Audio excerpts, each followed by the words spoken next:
वैसे part number 16 है और ये थोड़ा मुश्किल है समझने के लिए, तो कोशिश करना गौर से वीडियो सुनना क्या मैं बोल रहा हूँ, ठीक है। इंटीग्रल क्या है, dx over root 1 minus sine 2x, ठीक है। अब इस पर कोई टेक्निक अप्लाई नहीं हो रही, आपको क्या करना पड़ेगा, इसको कुछ डिफरेंट फंक्शन में चेंज करना पड़ेगा, कुछ एक्स्ट्रा काम करने पड़ेंगे, एक्स्ट्रा स्टेप करने पड़ेंगे। क्या होगा, देखो ट्रिग्नोमेट्री में आप एक चीज़ पढ़ते थे कि अगर cos 90 प्लस एल्फा है तो ये किसके बराबर होता था। देखो इस टाइप की चीज़ हम किस तरह एक्सपेंड करते थे, किस तरह सॉल्व करते थे कि 90 और 270 पे, ये ट्रिग्नोमेट्री है जो आप लोग फर्स्ट ईयर में पढ़ते थे, मैं दोबारा रिवाइज करवा देता हूँ कि 90 एंगल या 270 एंगल पे फंक्शन चेंज हो जाता था। अगर यहाँ cos मौजूद है तो आंसर में साइन आ जाता था, अगर टेंजेंट मौजूद है तो आंसर में कॉट आ जाया करता था 90 और 270 पे। और 180 और 360 पे आपका फंक्शन चेंज नहीं होता था, cos है तो यहाँ cos आ जाएगा, ठीक है। उसके बाद अगर 90 में कोई भी एंगल ऐड कर रहे हो प्लस अल्फा, मतलब कोई भी एंगल ऐड कर रहे हो, तो 90 में कोई भी एंगल ऐड होगा तो वो सेकंड क्वाड्रेंट में आएगा, और सेकंड क्वाड्रेंट में cos क्या होता है, नेगेटिव होता है, तो ये क्या आ जाएगा माइनस, और जो एंगल इधर है वो इधर आ जाएगा, ठीक है। ये है डायरेक्ट तरीका, इसको आप जुगाड़ बोल सकते हो। वैसे आप इसे एक्सपेंड कर सकते हो cos अल्फा प्लस बीटा के फॉर्मूला लगा के, मतलब इसको अल्फा ले लो और इसको बीटा ले लो, एक्सपेंड करोगे आपके पास यही आंसर आएगा इसका, ठीक है। और जुगाड़ क्या इस तरह आप कर लोगे, ठीक है। इसी तरह अगर आपके पास आ रहा है cos, नहीं इसको करते हैं, सही है, cos 90 माइनस अल्फा अगर आपके पास आ रहा है तो 90 पे तो आपका फंक्शन चेंज होगा, मतलब यहाँ साइन आ जाएगा, अगर यहाँ साइन मौजूद है तो cos आ जाएगा, साइन cos में चेंज होता है, cos साइन में चेंज होता है। इसी तरह टेंजेंट cot में होता है, cot टेंजेंट में होता है। 90 में कोई भी एंगल अगर नेगेटिव होगा, मतलब माइनस होगा, सब्ट्रैक्ट होगा, तो क्या होगा, वो फर्स्ट क्वाड्रेंट में लाई करेगा। फर्स्ट क्वाड्रेंट में cos क्या होता है, पॉजिटिव, तो यहाँ क्या साइन होगा, पॉजिटिव साइन होगा, और जो इधर एंगल है वो इधर आ जाएगा, तो पॉजिटिव साइन अल्फा हो जाएगा, ठीक है। अब सॉल्व करो cos π/2 माइनस 2x को, ठीक है। π/2 मतलब 90 डिग्री, ठीक है। cos 90 डिग्री पे चेंज हो जाएगा, साइन में आ जाएगा, ठीक है।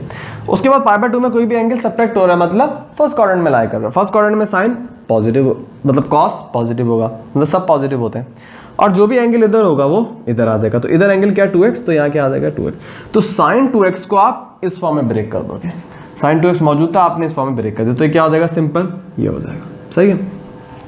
उसके बाद क्या करना है आपने, उसके बाद एक और चीज़, अभी अभी मैंने आप लोगों को पिछले सवाल में जो फॉर्मूला बताया कि 1 माइनस cos x ओवर 2 किसके बराबर है, sin x/2 के, ठीक है। मैंने बोला था इसको हाफ एंगल फॉर्मूला इसलिए बोलते हैं क्योंकि जो एंगल इधर मौजूद है उसका हाफ इधर मौजूद होता है। अगर मैं इस √2 को उधर ले जाऊं तो क्या हो जाएगा, √2 sin x/2, ठीक है, ये फॉर्मूला है। तो √1 माइनस cos x का फॉर्मूला क्या है, √2 sin x/2 के बराबर होता है। अब हम थोड़ा एंगल में खेलते हैं। अगर मेरे पास cos का एंगल क्या मौजूद है, यहाँ मौजूद है 1 ओवर cos, एंगल क्या है π/2 माइनस 2x, थोड़ा नीट करके कर लेते हैं,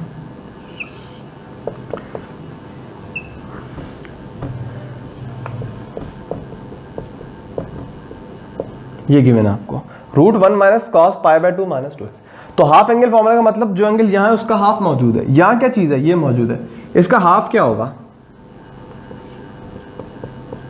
π/2 माइनस 2x ओवर 2, हाफ ये होगा ना, जो एंगल यहाँ मौजूद है उसका हाफ इधर होगा, साइन का मतलब हाफ एंगल होगा उसका।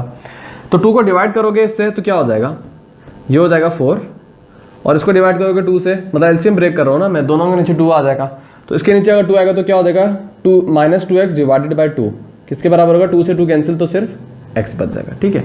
तो sin π/4 माइनस x, तो जो एंगल यहाँ मौजूद है उसका हाफ यहाँ मौजूद होता है, मतलब जो एंगल cos का मौजूद है उसका हाफ एंगल sin का होता है, ठीक है। तो इसका मौजूद था π/2 माइनस 2x, cos का मौजूद था, तो sin का क्या होगा, इसका हाफ होगा, π/2 माइनस 2x को आप 2 से डिवाइड कर दो, डिवाइड करोगे तो आपके पास ये एंगल आ जाएगा, ठीक है। तो इस वाली चीज़ को आप इस तरह ब्रेक कर सकते हो, जो मैंने ब्रेक करके लिख दिया।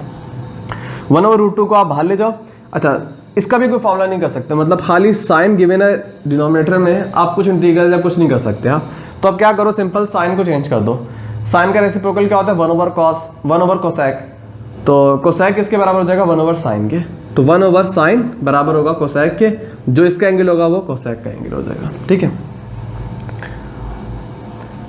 उसके बाद आप क्या करो, क्या किया उसके बाद, अच्छा कोसेक का एंगल क्या आपके पास, देखो आपको जो पता है ना इंटीग्रल, वो किसका पता है, कोसेक एक्स का इंटीग्रल क्या होता है आपके पास, ln cosec x minus cot x, ठीक है।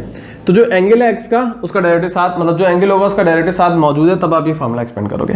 कोसेक का एंगल क्या, π/4 माइनस एक्स, π/4 माइनस एक्स का डेरिवेटिव क्या होगा, देखो π/4 तो कांस्टेंट है, इसका 0 हो जाएगा, माइनस एक्स का डेरिवेटिव क्या होगा, माइनस dx, ठीक है। मौजूद क्या है dx, तो आप माइनस से मल्टीप्लाई करवा दो, ठीक है, दोनों तरफ करवाना, ये ना सिर्फ एक माइनस हो तो उसका मतलब आपने चेंज कर दिया, दोनों तरफ माइनस, इसका मतलब है इसको मल्टीप्लाई करोगे तो दोबारा प्लस आ जाएगा, ठीक है। तो दोनों तरफ आपने करवाना है, तो होगा क्या, जो भी एंगल है कोसेक का वो आपका उसका डेरिवेटिव कंप्लीट मौजूद है, आप ये वाला फॉर्मूला एक्सपेंड कर दो, क्या होगा ln कोसेक, इधर एंगल जो था वो इधर आया था, तो इधर एंगल क्या है, इधर भी वो आ जाएगा, और कॉट के साथ भी इस फॉर्मूले में वही एंगल आ जाएगा, कोसेक के साथ आएगा plus c constant of integration, ठीक है।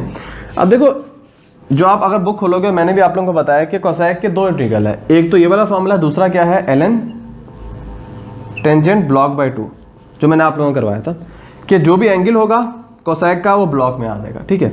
तो इसको आप इस तरह भी कर सकते हो, ln टेंजेंट, और यह ब्लॉक क्या आपके पास π/4 माइनस एक्स है, π/4 माइनस एक्स को अगर आप 2 से डिवाइड करोगे तो क्या आएगा आपके पास, π/8 माइनस x/2, ठीक है। तो एक इसका आंसर ये मौजूद है, और -√2/2 तो मौजूद है, एक इसका आंसर ये है आपके पास, और अगर दूसरे फॉर्मूले से करोगे तो उसका आंसर आपके पास ये आएगा, दोनों आंसर ठीक है, ठीक है।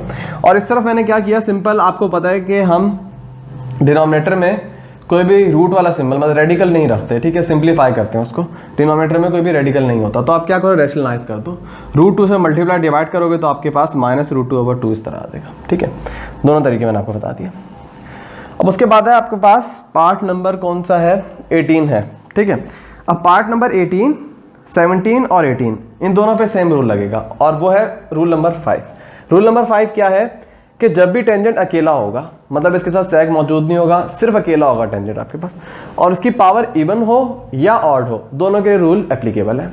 क्या है रूल, कि जब भी टेंजेंट अकेला हो या तो उसकी पावर इवन हो या ऑड हो, तो उस पर आप क्या रूल अप्लाई करोगे कि उसमें से आप टेंजेंट स्क्वायर अलग कर लोगे। दोबारा बताता हूं कि अगर टेंजेंट की ऑड या इवन पावर मौजूद है और वो टेंजेंट अकेला है, तो क्या रूल है कि उसमें से आप टेंजेंट स्क्वायर अलग कर लोगे। तो ये मैंने जो भी पावर गिवन थी इसकी, मैंने टेंजेंट स्क्वायर अलग कर दिया, अगर इवन हो ऑड हो मुझे इससे कोई गर्ज नहीं है, मैंने उसकी टेंजेंट स्क्वायर अलग कर लिया, ठीक है। तो टेंजेंट स्क्वायर अलग करोगे तो बचेगा क्या, टेंजेंट क्यूब बचेगा, ठीक है। अब इसकी इवन हो या ऑड हो, जो आप टेंजेंट स्क्वायर अलग करोगे ना, उस पर आप प्रॉपर्टी लगा दोगे, जो प्रॉपर्टी थी कि 1 प्लस टेंजेंट स्क्वायर एक्स बराबर है सेक स्क्वायर एक्स के, ठीक है।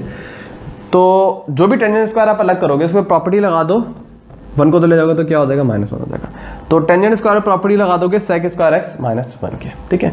तीसरी दफा बताता हूँ कि जब भी टेंजेंट की ऑड पावर गिवन हो या इवन पावर गिवन हो और टेंजेंट अकेला हो, तो आप क्या करोगे, टेंजेंट स्क्वायर अलग कर लोगे और उस टेंजेंट स्क्वायर पे ये वाला फॉर्मूला अप्लाई कर दोगे, ठीक है। तो मैंने ये वाला फॉर्मूला अप्लाई कर दिया। अब मल्टीप्लाई करो इन दोनों को तो इस तरह आपके पास आ जाएगा। अब देखो ये तो सिंपल आंसर है इसका, क्यों, पावर क्या है 3, बेस क्या है टेंजेंट, ठीक है। बेस का डेरिवेटिव क्या है, टेंजेंट एक्स का डेरिवेटिव क्या होता है, सेक स्क्वायर एक्स dx, जो मौजूद है इस पे सिंपल आप पावर रूल लगा दोगे, ठीक है। इस पे वर्किंग करो।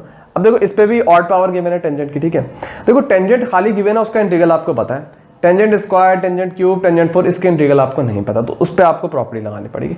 टेंजेंट स्क्वायर भी खाली गिवन हो तो आप प्रॉपर्टी ये वाली लगा दो, टेंजेंट क्यूब गिवन है तो आप क्या करो, उसमें से टेंजेंट स्क्वायर अलग कर लो, जो टेंजेंट स्क्वायर अलग करोगे उस पर ये वाली प्रॉपर्टी लगा दी, और क्यूब में से अगर स्क्वायर अलग कर लोगे तो सिंपल टेंजेंट एक्स यहाँ बच जाएगा, और जो स्क्वायर अलग किया होगा उस पर आप प्रॉपर्टी लगा दोगे ये वाली। अगेन ये मुश्किल है, अगर आपको नहीं समझ आते या बोर्ड क्लियर नहीं होता तो मैंने आप लोगों को PDF भी प्रोवाइड किया हुआ है कि जो मैं लेक्चर करवाता हूँ उसका PDF भी आप लोगों का मौजूद है। और अगर मैं तेज़ बोल रहा हूँ, मतलब स्पीड में जा रहा हूँ, तो आप यूट्यूब पे ऑप्शन होता है कि प्लेबैक स्पीड को आप कम कर लो, कम कर लो आप, ठीक है। तो अगर मैं ज़्यादा तेज़ जा रहा हूँ तो आप कम भी कर सकते हो। और कुछ स्टूडेंट ने शिकायत की थी कि सर आपकी वीडियो ब्लर होती है काफ़ी, तो मेरी वीडियो ब्लर नहीं है, मेरी वीडियो की क्वालिटी 720p होती है। आप लोग जो नेट यूज़ कर रहे होगे उस पर यूट्यूब पे भी ऑप्शन होता है कि आप किस क्वालिटी में वीडियो देख रहे हो, तो कोशिश किया करो 360p या 480p में वीडियो देखा करो, तो आपको क्लियर समझ आएगा। 240p में अगर करोगे, क्योंकि नेट जब स्लो होता है तो यूट्यूब ऑटोमेटिकली कम उसको चलाती है, 240p में चला लेगी, 144p में चला लेगी। अब जिसको नहीं पता ये 240p और ये क्या चीज़ होती है तो उसको मैं क्या कर सकता हूँ उसका, खैर जिसको पता है वो समझ जाएगा। अब क्या करो, टेंजेंट x को मल्टीप्लाई करो सेक स्क्वायर x से, और इसी तरह टेंजेंट x को मल्टीप्लाई कर दो -1 से, तो आपके पास अच्छा माइनस माइनस पॉजिटिव हो जाएगा, ये माइनस तो ये पॉजिटिव है पहले, तो यहाँ माइनस ही रहेगा, ठीक है। बेस का डेरिवेटिव साथ मौजूद है, पावर रूल लगाओ, टेंजेंट 4/4। इसी तरह बेस का टेंजेंट x, डेरिवेटिव साथ मौजूद है sec square x dx, power rule लगाओ 1 में, इसकी पावर 1 है ना, अभी 1 में ऐड करो 2 आ जाएगा, नीचे भी 2 आ जाएगा, और टेंजेंट x का इंटीग्रल आपको पता है ln sec x होता है, plus c constant of integration आ जाएगा, ठीक है।